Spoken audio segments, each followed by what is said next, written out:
How to fix TikTok camera not working or not opening problem. Hello everyone, welcome back to our channel. So if you can't access the camera on TikTok with your iPhone or Android, it could be due to permission settings, app problems, or software errors. So this video will guide you through fixing it step by step.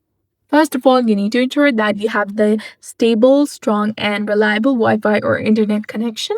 You can also try switching between Wi-Fi or mobile data.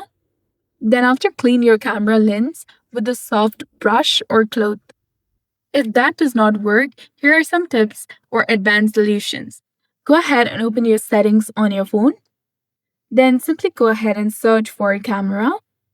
Tap on about camera.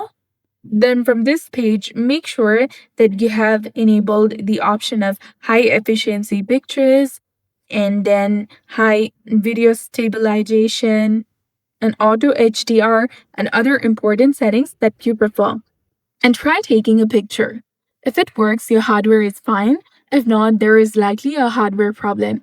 And you may need to contact the customer support. Before that, continue with the advanced solutions.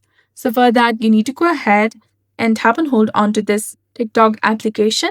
Tap on the eye icon in the top to go to app info. Go to permissions and make sure that you have given permissions to camera. Now you need to simply go ahead and restart your device and check if the issue is resolved. So this is how you can go ahead and fix the TikTok camera not working or not opening problem. So if you found this guide helpful, please like, share, and subscribe. Thanks for watching.